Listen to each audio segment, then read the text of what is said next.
Hi, Bob Mathis, the Adventure Never Ends guy. I wanted to share with you my experience and our experience on the AT, our first hike on the AT.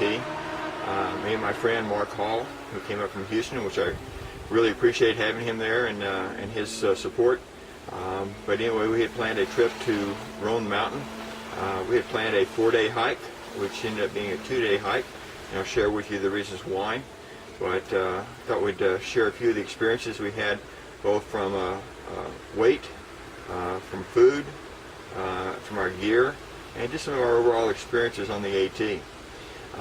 I guess the first big thing that we learned on our hike from the AT was that things really boil down to weight, weight, and weight.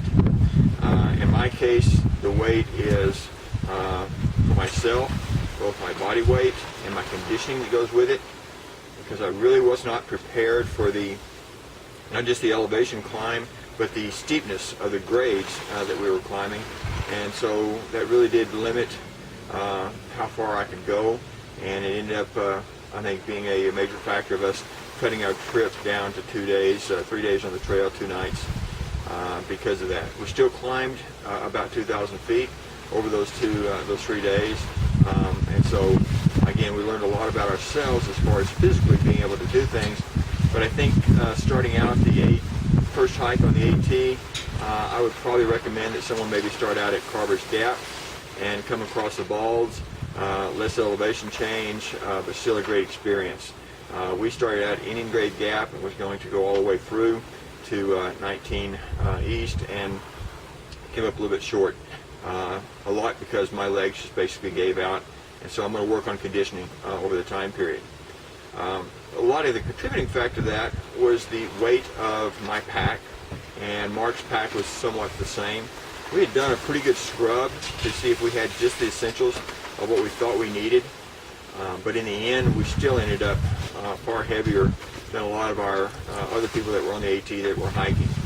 We were probably somewhere in the neighborhood of 33 to 35 pounds with our water and our food.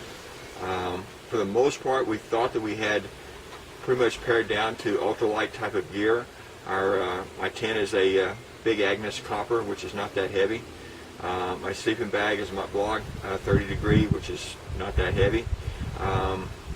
We didn't carry a lot of excess stuff, frivolities, things that were extra, but so we came down to understanding that our real weight gain was water and food.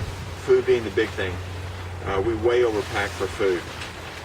We had done a lot of things in order to try to make the food easier. We had transferred the backpacker's pantry into a seal meal bag, which is much lighter to carry, and you can put the water in it, and then the disposal is a lot easier than the heavy foiled packs that they come in.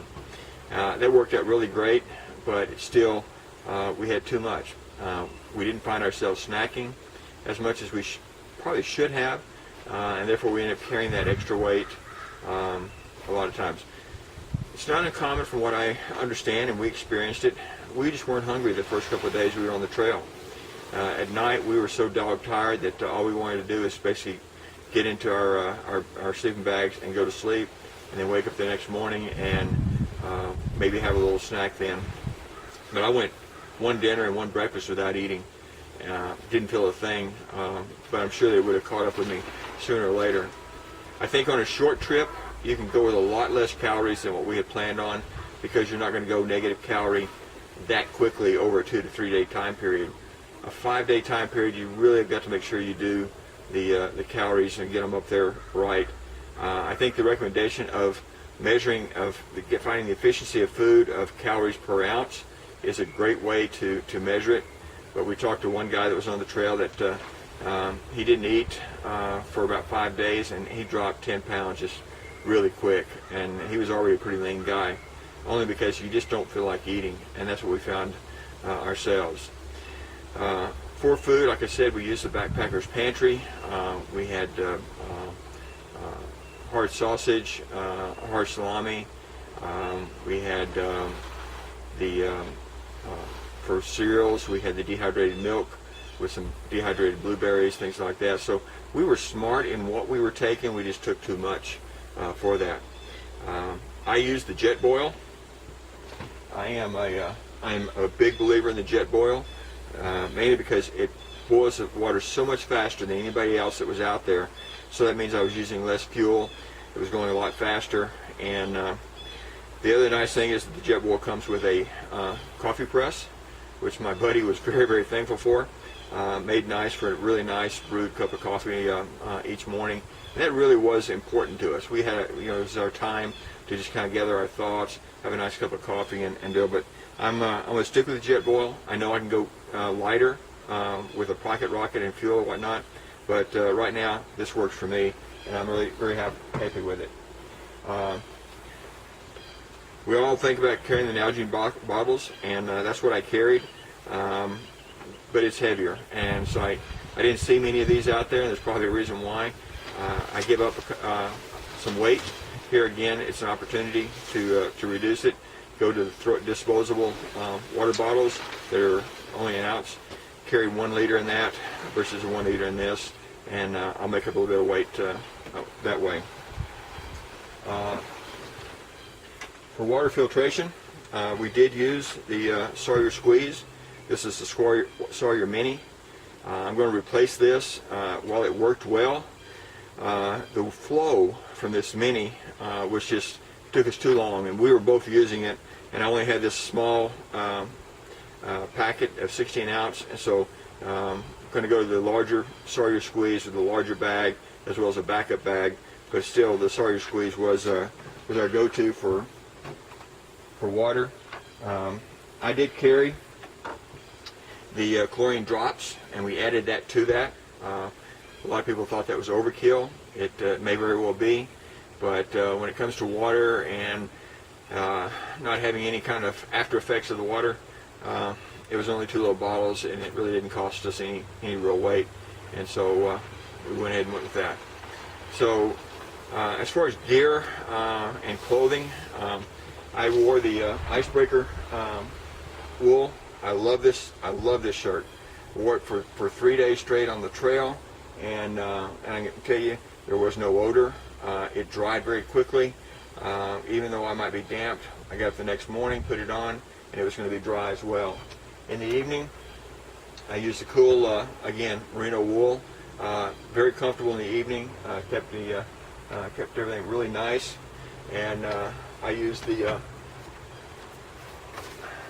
esoteric puffy down 850. I didn't really wear it but one morning, and I got a little warm with it pretty quick, but it also folds up into itself. It's a pillow, so it has dual purposes, and so I'm not going anywhere without this thing. This was really great as well. The big thing that served me well was my rain jacket. My rain jacket from North Face. It's a treated rain jacket, and it has the pit zips, which kept me really cool. And we got a lot of rain, but this was a real godsend. Really helped out a lot in that rain. Pants ended up getting wet, so I'm going to be looking into the Cuban fiber skirts or some kind of skirt to walk in, because once your pants or anything else are wet, you got to carry that water with you wherever you go. And that was one of the things that we found. I mean, I had my outdoor research pants for icy pants soaking wet, and after a while I'm going, yeah, I'm just going to throw these things away because it's so wet. I didn't, but I was very tempted to because it's extra. The same thing about your backpack. I carry the Ether 60. I'm probably going to look at a 50 in the future in order to force myself to downsize. But the backpack was lined with a trash bag, so I didn't pay any attention to the external rain protection. It got wet, it got soaking wet, and therefore I'm carrying that water on a backpack that's already overweight. And so I may carry a liner on the next time. On the trail, man, those are great people on the trail. Everybody's willing to talk, share, tell us about water, talk to us about techniques. We met Roan, who's on his 3rd AT hike, and he looked at my backpack and he said, Bob, That's exactly what mine looked like for my first backpack trip, or my first through hike, which kind of made me feel kind of good because it wasn't like I was way off base. He said, but now my core weight is down to 10 pounds, and so it can happen. Our first night we spent in the shelter, and that was our first shelter experience on the AT. You don't know who you're going to be visiting with when you're on the AT in the shelters. We had a lady that had been hiking for a couple of days, and from New York, and she could talk, and so it was a little bit distracting, but really it was great. We had good conversation, but she did like to talk a lot. But the thing that we did learn about the shelters is, one is that just be prepared. They're dirty. They're open. They're dirty. You're going to be laying there at night, and you're gonna hear the rats running through your gear. That's just part of it. I mean, they didn't bother us or anything like that, but they're there, so you just kind of know it. We also found that people were leaving things at the shelters. So we really thought the protocol in the AT is to leave no sign behind, and we were disappointed to find that a lot of people were not adhering to that. And so we got some pictures of things where people weren't left behind, and so that was disappointing. But the other thing is that learning to read maps, learning to read the AT map so we could find everything that we needed, that was a lesson learned as well of being on the AT. Again, everything was great, and we even experienced some trail magic. On the third day, when we decided we weren't going to go any farther, we weren't going to climb coming out of Hughes Gap, I gave Mountain Harbor Hostel a call for a shuttle, and it just showed. They showed up maybe 2 minutes after I got off the phone leaving a voice message. They showed up. They had already planned on dropping somebody else off there, and so trail magic, we needed a ride, and it was there immediately 2 minutes after we decided that we were going to call it quits, and so we thought that was really great. We came off the mountain. We stayed at Mountain Harbor. Highly recommend Mountain Harbor Hostel bed and breakfast. Got to be the best breakfast on the AT. If not, let us know if you go anything better. But that, it was really great. I think it's all because of the people that are there, and the love and friendship that they put into taking care of you on the AT.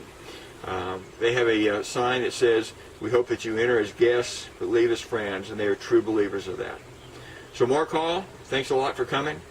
We had a great trip. We're going to do more. We've got some other training trips coming up. We'll look at ways that we can pare down our gear. We want to come down from that 33 down to around 22 weight.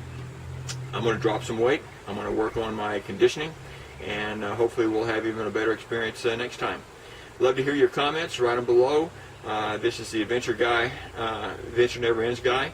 Visit my blog of 60 is New 40. Trill's trying to emphasize to fit folks that age doesn't define you. Go out there, continue to find adventures, enjoy life, and hope that you get some of this. I'll also be posting the pictures that we got along the AT and another YouTube right after this, and I tell you, that makes it all worth it. Thanks for sharing with me.